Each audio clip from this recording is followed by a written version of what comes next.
उतने षड्यंत्र किए जाते हैं।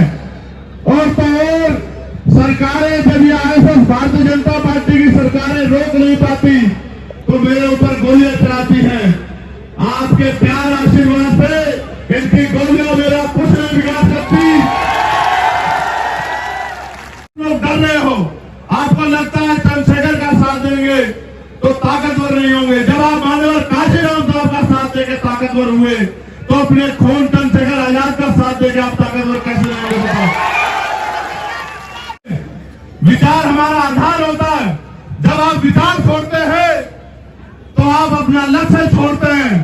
पहले उन दलों का लक्ष्य होता था गरीबों की आवाज उठाना, आज उन दलों का लक्ष्य है अपनी और अपने परिवार की संपत्ति बचाना। आप ये सोच लो मेरे लोगों, राजस्थान में इस यात्रा को करके आया, मैं अपने अनुभव के तौर पे बताऊं,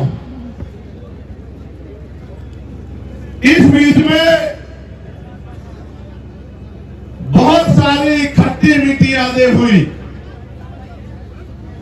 गांव गली ढाणी ढाणी हम लोग घूमे, बहुत सारे लोगों से मिले, बहुत सारी माताओं बहनों से, बुजुर्गों से, नौजवानों से, मजलूमों से, शोषितों से मिले, उनके दुख दर्द सुने।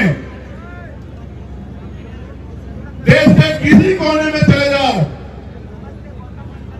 शोषितों की, मजलूमों की समस्या एक जैसी है, उनकी जिंदगी एक जैसी। बहुत सारी सीख लेके आया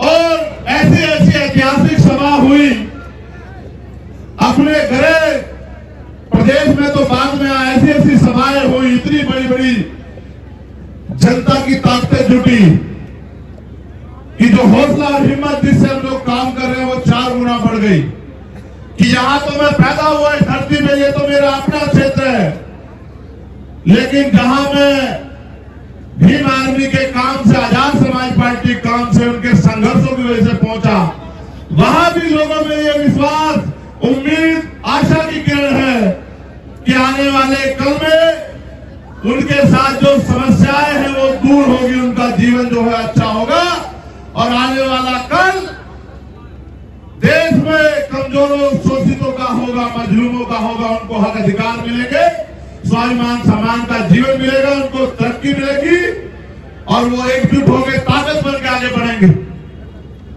क्योंकि ये एक लंबी लड़ाई है और इसमें हमारे मोर्चे बड़ी अहम भूमिका अदा कर रहे हैं। इसलिए मैं अपनी लीगल सेल, मिशन 78 की पूरी टीम और अनुशासन समिति के साथियों का भी धन्यवाद करता हूं।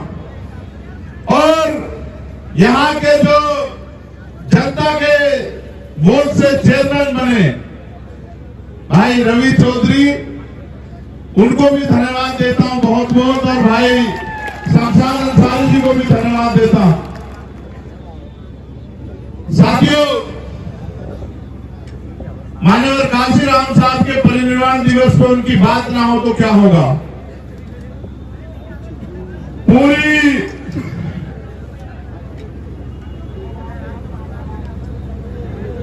जिंदगी उनके बहुत सारे साथी यहां हैं, जैसे वो 2 जुड़वा भाई जो हमारे साथी यहां आए थे मंच पे, वो उनके साथियों में से रहे, हमेशा वो उनके मंच की शोभा बढ़ाते थे। ऐसे लाखों साथी पूरे देश में जो माननीय काशीराम साहब के साथ रहे,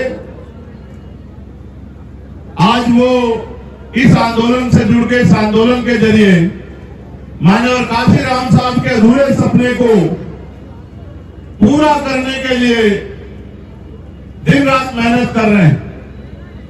यह उनकी मेहनत का परिणाम है कि आज इतने कम समय में आजाद समाज पार्टी और भीम आर्मी ने देश और दुनिया में अपनी पहचान बनाई। ये उनके संघर्षों का, उनके अनुभव का, उनकी जो दृढ़ संकल्प है उसका परिणाम है। सम्मानित साथियों, सामाजिक परिवर्तन का आंदोलन आज का नहीं है। ये महाराष्ट्र की धरती पे राष्ट्रपिता ज्योतिबा फूले ने शुरू किया। उनसे सीख लेके छत्रपति साहूजी महाराज ने इसको आगे बढ़ाया और राष्ट्रपिता ज्योतिबा फुले को गुरु मान के माननीय डॉक्टर बाबा साहब अम्बेडकर ने अपने जीवन का एक एक पल अपने 4-4 बच्चे इस देश में हमें बराबरी का अधिकार और स्वाभिमान सम्मान दिलाने के लिए लगा दिए। आज उनका कर्ज है हम लोगों पे। मैं अगर आपको याद दिलाऊं, क्योंकि आपके कंधों पर जिम्मेदारी आपको आने वाले कल में नेतृत्व करना है, तो समय समय पे इस देश के शोषितों वंचितों ने अपने हक अधिकार की लड़ाई के लिए आवाज उठाई और किसी ने उनकी मदद नहीं की। जिनके पास ताकत थी, जिनके पास बदलाव की चाबी थी, जब जमहूरियत आई, लोकतंत्र आया, तब भी और उससे पहले भी किसी ने आज के हकों की आवाज नहीं उठाई। आपके बीच के लोगों ने आगे बढ़ के अपना जीवन सुख सुधार कुर्बान करके समाज को उठाया और फूले साहब के बाद बाबा साहब अम्बेडकर के साथी के रूप में सर छोटू राम, संतराम बी प्रजापति जी, महामना रामस्वरूप वर्मा, ऐसे बहुत सारे लोग जिन्होंने समय समय पे अपने जीवन को महापुरुषों के रूप में जी के, महापुरुषों का जीवन मतलब कि अपना जीवन अपनी सुख सुविधाएं त्याग करके समाज के लिए लगाना। इस तरह से यह आंदोलन आगे बढ़ा और बाबा साहब अम्बेडकर को जब साइमन कमीशन यहां हमारे लोगों की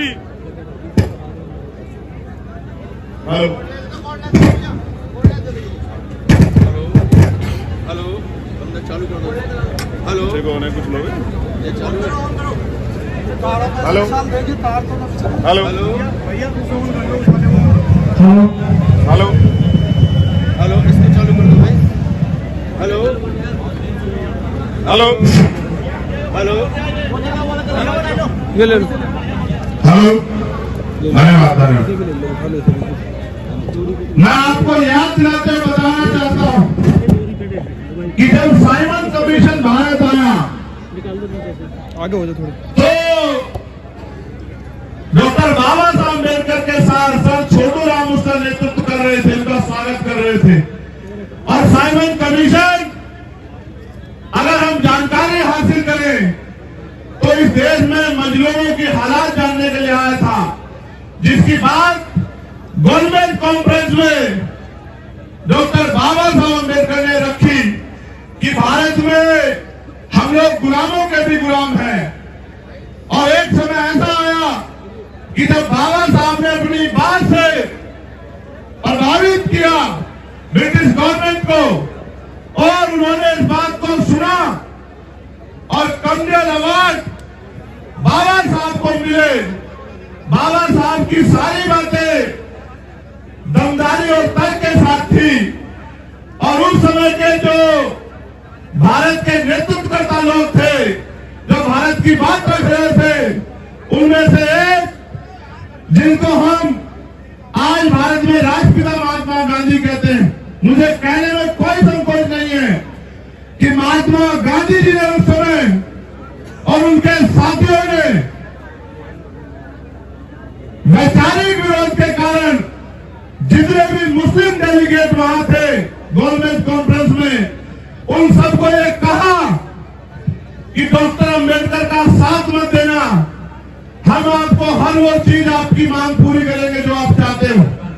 लेकिन मैं धन्यवाद दूंगा उस समय के सारे मुस्लिम डेलीगेटों का कि उन्होंने अपने हक अधिकारों की परवाह न करते हुए ये बात मानते हुए कि डॉक्टर अम्बेडकर की बात सही है, उस समय बाबा साहब अम्बेडकर का साथ दिया, जिसकी वजह से बाबा साहब अम्बेडकर को कर्नल अवार्ड मिला और बाद में वो बात 24 सितंबर 1932 को पूरा फैक्ट में खत्म हुई, जहां से कमजोर शोषितों को आरक्षण मिला। ये बात मैं आपको इसलिए कह रहा हूं क्योंकि आज आप पढ़ लिख के समझदार हो गए हो। अगर दोस्त दुश्मन को नहीं पहचानोगे तो फिर आपके साथ जो जुल्म जात के न्याय होगा, आप उसके जिम्मेदार खुद होंगे। इसलिए वो पुरानी जो बात थी वो आगे बढ़े। ये कमजोर शोषितों की, दलित, पिछड़े, आदिवासी, मुसलमान, जैन, सिख, बौद्ध, पारसी कमजोरों की एकता बने और एकता बनके इनके मसलात हल हो, इनको भारत में स्वाभिमान सम्मान का जीवन मिले, जो कि अभी नहीं मिल पा रहा है। इसकी तैयारी करने के लिए आज हम लोग यहाँ इकट्ठा हुए। सम्मानित साथियों, मेरे जीवन को तो आप जानते हो, मैंने 16 महीने जेल काटी। जब दिल्ली में गुरु रविदास जी का गुरुघर तोड़ दिया गया तो मैं 66 दिन जेल रह के आया। और जब सीएम नाम से आया और कोई आवाज भी नहीं उठा रहा था, तब हमने दिल्ली की जो ऐतिहासिक जमा मस्जिद है वहां से फैसला लिया कि हम पूरी दुनिया को बताएंगे कि यहाँ मजलूम और जिसको आज टॉर्चर किया जा रहा मुसलमान वो अकेला नहीं है। और इसका खामियाजा भुगतना पड़ा कि उन्होंने मुझे, मेरे साथी जानते हैं कि 250 लाठियां मारी होंगी, मेरे नखून तक खींच ले मेरे पैरों का, मेरे साथी जानते हैं इस बात को। और जब मैं जेल से आया, आपके यहां भी बिजनौर में गोलियां चली, आप इस बात को जानते हैं। यही नहडोल में चली, यही नजीबाबाद में चली, जो लोग आंदोलन कर रहे थे। कई लोगों की जान गई, मेरठ में चली। मैं सबके घर घर गया है बताने के लिए कि अकेले मत समझना, हम सब लोग आपके साथ हैं। लेकिन आज हालात ये हैं कि बाकी नेता तो सीबीआई ईडी इनकम टैक्स से रुक जाते हैं, लेकिन Chandrashekhar Azad CBI ED income tax से नहीं रुक पाता। इसलिए जितने षड्यंत्र हो सकते हैं उतने षड्यंत्र किए जाते हैं। और तो और सरकारें, जब ये आरएसएस भारतीय जनता पार्टी की सरकारें रोक नहीं पाती तो मेरे ऊपर गोलियां चलाती हैं। आपके प्यार आशीर्वाद से इनकी गोलियां मेरा कुछ नहीं बिगाड़ सकती। इसलिए आपसे कह रहा हूं कि आपके अंदर एक भय है और ये भय मैं दूर करना चाहता हूं। आपको ये लगता है और आपको बार बार ये बताया जा रहा होगा कि भाई चंद्रशेखर का साथ देने से आप कमजोर हो जाओगे। मैं आपके याद दिलाता हूं, पहले आपने जब बाबा साहब अम्बेडकर आंदोलन चला रहे थे तब आपने आरपीआई का साथ दिया, लेबर पार्टी ऑफ इंडिया का साथ दिया, शेड्यूल कास्ट फेडरेशन का साथ दिया। फिर जब बाबा साहब चले गए आपने कांग्रेस पार्टी का साथ दिया, जनता दल का साथ दिया। और जब मान्यवर काशीराम आपके घरों पे आते थे तो आप उनको कहते थे कि आप फलानी पार्टी को कमजोर करने के लिए आए हो। आप उनकी बात को शुरुआती दौर में नहीं सुनते थे। फिर एक समय आया जब आपने उनका साथ दिया तो आप ताकतवर हुए, और जब आप ताकतवर हुए तो आपकी जिंदगियों में परिवर्तन आया। आज मैं उसी दौर में हूं। आज फिर आप लोग डर रहे हो, आपको लगता है चंद्रशेखर का साथ देंगे तो ताकतवर नहीं होंगे। जब आप मान्यवर काशीराम साहब का साथ देके ताकतवर हुए तो अपने खून चंद्रशेखर आजाद का साथ देके आप ताकतवर कैसे नहीं होंगे? मैं बात आपको इसलिए कह रहा हूं, ये लड़ाई विचारधारा की है, व्यक्ति से नहीं है, जाति से नहीं है, धर्म से नहीं है। ये लड़ाई विचारधारा की लड़ाई है। एक समय था जब मान्यवर काशीराम साहब गली गली और हर प्रदेश में जाके बहुजन समाज के लोगों को एकजुट करने का काम करते थे। और जहां बाबा साहब अम्बेडकर ने आंदोलन छेड़ा, जहां बाबा साहब अम्बेडकर ने आंदोलन छेड़ा, उस महाराष्ट्र की धरती के सभी नेताओं ने मान्यवर काशीराम साहब को यह कह के हटा दिया कि आपके बस का नहीं है, आप नए आए हो, आप नहीं कर सकते हो, हम बाबा साहब के सिपाही हैं। और वो बार बार ये कहते थे कि बाबा साहब की विचारधारा तो बहुत अच्छी है, बहुजन हिताय बहुजन सुखाय की, लेकिन इससे हम लोग राजनीति में कामयाब नहीं हो सकते। लेकिन कहते हैं तमन्ना अगर सच्ची हो तो रास्ते हजार होते हैं। माननीय काशीराम साहब ने ये करके दिखाया, उसी विचारधारा का झंडा डंडा पूरे देश में लहरा के दिखाया, ताकत बना के दिखाई। उनके आंदोलन की खूबी थी कि उनके आंदोलन से ऐसे नेताओं का निर्माण हुआ जिनके पैरों में चप्पल भले दो रंग की हो, जिनके घरों में भले ही छत ना हो, जिनके पास बड़े बड़े महल ना हो, जिनके पास बड़ी बड़ी गाड़ियां ना हो, जो करोड़पति धना सेठ ना हो, लेकिन ये आंदोलन की ताकत थी कि एक समय ऐसा था कि गरीब के बेटे विधानसभा लोकसभा में गए और जब मान्यवर काशीराम साहब चले गए, यहां के जो उनके लेफ्टिनेंट हैं उन्होंने उनके नारों को ही बदल दिया। नारों में कितनी शक्ति होती है मैं आपको बताता हूं। जब मैं नारे कहूंगा जो बहुजन मूवमेंट को जानते हैं उनके दिल में आवाज आ जाएगी। ये नारा बताओ किसने दिया कि शिक्षित बनो, संगठित रहो, संघर्ष करो, बताओ। ये नारा किसने दिया जिसकी दृढ़ संख्या वाली उसकी निष्ठाई, बताओ। ये बताओ वोट हमारा राज तुम्हारा, नारा नहीं चलेगा नहीं चलेगा, नारा किसने दिया? जब ये नारे देने वाले लोगों ने इन नारों के बदौलत समाज को जगाया, जैसे बाबा साहब के लेफ्टिनेंटों ने वहां किया महाराष्ट्र में, ये विचारधारा बहुत अच्छी कामयाब हो सकते नहीं, ऐसे उनके लेफ्टिनेंटों ने किया कि 2006 में जैसे माननीय काशीराम साहब चले गए, उन्होंने कहा हम ये नारे को बदल के बहुजन से सर्जन कर देते हैं। बहुजन से सर्जन हुआ और आप देखो आज क्या हालात हो गई है।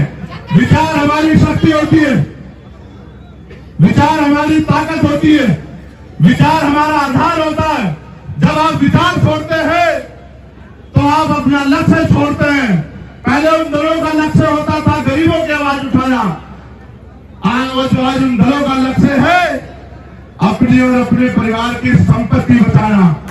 आप ये सोच लो मेरे लोगों, आप पे इतने जुर्म जाते अत्याचार हुए, सीएनआरसी जैसे मामले आए, 2 अप्रैल जैसे मामले आए, क्या कोई अमीर आपकी आवाज उठाने आया?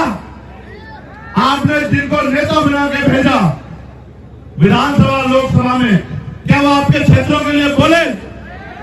अभी आपके यहाँ लोकल में सबसे बड़ी समस्या ये हुई, जानकारी के तौर पे जो सीनियर लोग हैं उनको बता दूं, यहां गुलदार ने 20 से ज्यादा लोगों की जान ले ली। लोगों का, आम लोगों का हरिगढ़ निकलना मुश्किल हो गया। किसान खेत पर नहीं जा पा रहा है, मजदूर मजदूरी पर नहीं जा पा रहा है, बच्चे स्कूल नहीं जा पा रहे, महिलाएं घर से नहीं निकल पा रही। जो निकलता है उसकी जान के लिए नहीं पता कि उसकी जान बचेगी नहीं बचा। अभी 2-3 दिन पहले एक बच्ची को उसने, एक नाबालिग बच्ची 14-15 साल की बच्ची को उसने हमला कर दिया और अभी कुछ दिन पहले एक बच्चे की जान ले ली। जिनके बच्चे जाते हैं उनको पता होता क्या होता है कीमत जान की, सरकारों को नहीं पता है। मैंने मुख्यमंत्री जी को भी कहा लिखकर, यहाँ के अधिकारी कर्मचारियों को भी कहा कि आप जो तनख्वाह ले रहे हैं, कुर्सियों पर बैठे हैं, आपकी जिम्मेदारी बैठती है, हम टैक्स देते हैं कि हर एक व्यक्ति की जीवन रक्षा करो। आप लोग क्या कर रहे हो बताओ? अगर अयोध्या एक नेता को नुकसान हो जाता, एक उद्योगपति को नुकसान हो जाता, पूरी सरकार पड़ जाती है यहाँ की, लेकिन यहाँ गरीबों की जान जा रही है, कोई पूछने वाला नहीं है। ये क्षेत्र में मिला 20 से ज्यादा लोगों की जान चली गई। मैंने मुख्यमंत्री ने कहा आप सबकी आवाज सुनते हो, अगर वास्तविकता में आप मुख्यमंत्री हो और आप योगी का चिन्ह रखते हो तो 25-25 लाख रुपए का मुआवजा दो उनके बच्चों को जिनके घरों में, इनके घरों के चिराग बुझ गए। और सुरक्षा व्यवस्था करो। जब नेताओं की सुरक्षा हो सकती है, जब बड़े बड़े उद्योगपति सुरक्षा हो सकते हैं, गरीबों की सुरक्षा की जिम्मेदारी कौन लेगा? ये सरकार की जिम्मेदारी थी। इनको गरीब, कमजोर, इनको कीड़ा मकोड़ा समझ के नजरअंदाज किया गया सरकारों द्वारा।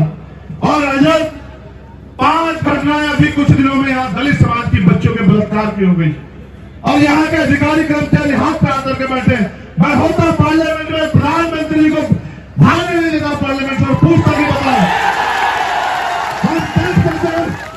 हम टैक्स देते हैं कि हमारे लोग, हमारी बच्चे हमने इसलिए पैदा की कि उनकी हत्या कर दी जाए, उनका रेप किया जाए। इस देश में बदला क्या आपके लिए? आप बताओ। अगर यहाँ गरीबों की बच्चे सुरक्षित नहीं, अगर उनकी जिंदगी सुरक्षित नहीं है, तो फिर ऐसी सरकारों का कोई फायदा नहीं होगा। सरकारें आपकी नहीं हो सकती मेरे लोगों। मैं तो हजारों मुकदमे हमारे साथियों के ऊपर लगे, मैंने कई बार जेल काटी, तमाम तरह की जो समस्या मेरे सामने खड़ी की गई उन सारी समस्याओं से लड़ा। मगर आप बताओ मेरे लोगों, क्या मैंने कभी तुम्हें अकेला छोड़ा? पूरी जिम्मेदारी से बताओ। हर दुख जाति में मैं आपके साथ खड़ा। जिस नेता को अपने वोट देकर बनाया वो तमाशा देखता रहा, वो एसी में पड़ के सोता रहा, और आपका चंद्रशेखर जो आपका बेटा बिजनौर के लोगों, नगीना के लोगों, वो आपके लिए सड़कों पे लड़ता रहा। ये लोकतंत्र है, आपके पास ताकत है। आप चाहो तो किसी को कुर्सी में बिठा दो और आप चाहो तो किसी को कुर्सी में पटक के जमीन पे बिठा दो। ये आपकी ताकत है। आज हालात ये हैं कि संविधान खतरे में, हमें लोकतंत्र को बचाना, उसको स्थापित रखना है। जो सपना बाबा साहब ने देखा था वो पूरा नहीं है, अभी तक पूरा नहीं हुआ। जो सपना माननीय काशीराम साहब देखा वो अभी तक पूरा नहीं हुआ। अगर वास्तविकता में आप अपने आप को बाबा साहब की औलाद कहते हो, काशीराम साहब की औलाद कहते हो, तो आप बताओ, जब उनका सपना पूरा नहीं हुआ तो आप चैन से कैसे बैठे मेरे लोगों? आप बताओ, आपको नींद कैसे आती है? आपका पेट कैसे भर जाता है जब आपके महापुरुष ने अपने बच्चे कुर्बान किए आपके लिए? आप उनके आंदोलन को, उनके सपनों को पूरा करने के लिए क्या कर रहे हो? मैंने तो माननीय काशीराम साहब की एक बात को बिठा बांधी। उन्होंने कहा कि मुर्दा लोग मिशन नहीं चलाते और जिंदा लोग मिशन को रुकने नहीं देते। मैंने उसी दिन ठान लिया कि हम माननीय काशीराम साहब का मिशन, सामाजिक परिवर्तन और आर्थिक मुक्ति का मिशन आगे बढ़ाएंगे। और आप ये जानते हैं, एक भी दिन हम लोग और बीमारी आजाद समाज पार्टी के लोग चैन से नहीं बैठते। मैं बधाई दूंगा आप लोगों को कि अगर आज लोकतंत्र जिंदा है तो आप जैसे साथियों की वजह से है। आज अगर संविधान सुरक्षित है तो आप जैसे साथियों की वजह से है। संविधान को खतरा कैसे? क्या इस देश में धार्मिक आजादी बची है? अगर बची है तो आप करके देखो कोई धार्मिक प्रोग्राम सड़क पे, आपको पता लग जाए। यहां धार्मिक आजादी खत्म की जा रही है, यहां सामाजिक आजादी खत्म की जा रही है। गैर ब्राह्मणी सामाजिक जाति के आधार पर छुआछूत भेदभाव है और यहां कमजोरों को, गरीबों को गरीब बनाया जा रहा है। और सरकार केंद्र की चंद पूंजीपतियों की सरकार बन गई है। मणिपुर जल रहा है। बहन बेटियां, बच्चियां, वहां के आदिवासी और वहां के क्रिश्चियन, ईसाई लोग देश की तरफ आंख उठा के देख रहे हैं, कोई हमारी आवाज सुनेगा। लेकिन किसी की नेता की हैसियत नहीं हो पा रही है कि सरकार कहीं तालाबंदी करते सरकार से सवाल पूछे। क्या इस देश में आदिवासियों को, दलितों को, ईसाइयों को, मुसलमानों को रहने का, पिछड़ों को रहने का हक नहीं है? क्या आप बताओ? क्या वो लोग टैक्स नहीं देते हैं? क्या उन पर जुल्म जाति करने का? आज जो भगवान बुद्ध को मानने वाले लोगों को करके देखो, एक आयोजन आपको परमिशन लेनी पड़ेगी और परमिशन नहीं देंगे आपके आयोजन में आकर आपका आयोजन खराब कर देंगे। ये हालत है। इसलिए आपसे कह रहा हूं, न्याय धर्म से अधिकार है, न्याय मिलकर आपको आंदोलन करने पड़ते हैं। सारी सरकारी संस्थाओं को बेचा जा रहा है, निजीकरण हो रहा है, आपकी नौकरियां खत्म कर दी, पेपर लीक हो रहे हैं, लूटपाट मची है। गरीबों की जमीन पे भाजपा के लोग आज बड़े बैठे हैं, कैसे मौका मिला आपकी जमीन छीने, और जहां आपके आसपास के लोगों की छीनी होगी खूब। इसलिए आपसे कह रहा हूं, आज आपके कंधों पर जिम्मेदारी है संविधान को बचा के लोकतंत्र को, असली लोकतंत्र को, जिसमें गरीबों के हक की आवाज उठे, गरीबों का भी मान सम्मान हो, उसको हम लोग को स्थापित करना है। उसकी तैयारी के लिए आज हम लोग यहाँ, क्योंकि 9 अक्टूबर माननीय काशीराम साहब जब यहाँ से विदा हुए, उनकी संतानों को संकल्प ले लेना चाहिए था कि काशीराम साहब 10 साल में आपका अधूरा कारवा पूरा करेंगे। उनसे तो नहीं हुआ। जिनको वो ताकत देके हम इसको कारवा को पूरा करके दिखाएंगे। इसलिए जो है, मैं आपसे कहना चाहता हूं, कमर कसो और आगे बढ़ो। और अगर दुनिया की बात आप देखोगे, अभी मैं चर्चा कर रहा था एक पत्रकार साथी से, तो मीडिया के साथी इस बात पे जरूर ध्यान करें मेरी। जैसे हमारे देश के प्रधानमंत्री जी को इजराइल दिखाई दिया, उनको मणिपुर दिखाई नहीं देता। और मणिपुर छोड़िए, पूरे देश में जो कमजोर वर्गों पे हिंसा हो रही है वो दिखाई नहीं देती उनको।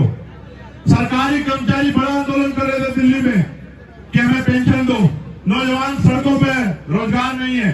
महंगाई बेरोजगारी ने कमर तोड़ दी है, कोई कहने वाला नहीं है। और आज सरकार कह रही है कि हम इजराइल के साथ,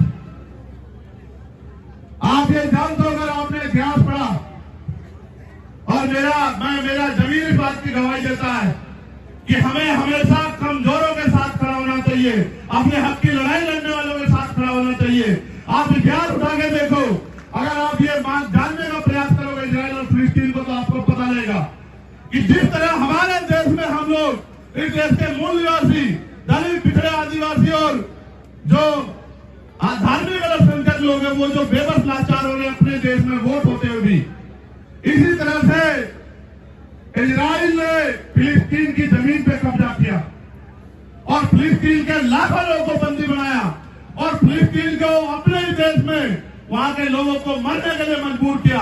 मैं हिंसा का समर्थन नहीं करता, मगर आप ये बताओ, अगर वहां फिलिस्तीन की लड़ाई गलत है तो देश में जो आजादी की लड़ाई लड़े अंग्रेजों के खिलाफ, वो कहां सही है आप बताओ। यहां भी तो शहीद आजम सरदार भगत सिंह ने अपने प्राणों के बलिदान दिए, उनकी यूनिट ने प्राणों के बलिदान दिए अपनी मातृभूमि की रक्षा के लिए, उसको आजादी के लिए अंग्रेजों से। अगर आज उस बात को वो लोग गंभीरता से आगे बढ़ा रहे हैं, तो मैं क्यों कहूं मैं इजराइल के साथ?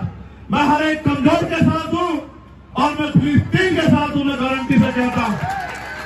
क्योंकि अगर किसी का हक छिनेगा वो चुप नहीं बैठेगा, सरकार को जवाब देना पड़ेगा कि सरकार अपने निजी स्वार्थों के चक्कर में विदेश पॉलिसी खराब ना करे। आप अटल जी का बयान सुनना, अटल जी फिलिस्तीन के साथ थे, नेहरू जी फिलिस्तीन के साथ थे, इंदिरा गांधी फिलिस्तीन के साथ थी, और आज की सरकार इजराइल से वो उनकी जांच एजेंसी है जिससे हमारे नेताओं के अकाउंट खंगलवाने हैं, उनके फोनों में क्या ये दिखवाना है, उनकी इंक्वायरी करवानी है। अपने निजी संबंधों को बचाए रखने के लिए अपने देश की फॉरेन पॉलिसी खराब कर रहे हो। चाइना का मुकाबला करोगे तुम में दम है प्रधानमंत्री जी, हम आपके साथ खड़े हैं। चलो चाइना की तरफ आगे बढ़ो, चलो पूछ करो, हम देखेंगे आप में कितना दम है। आज से पहले गोली हम खाएंगे, ये देश हमारा है, इस मुल्क के लिए शहादत हम देंगे। लेकिन अगर आप देश से गद्दारी करोगे तो ये होने नहीं देंगे, इस बात को याद रखना।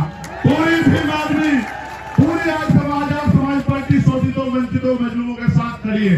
और आप इतिहास जानते हैं,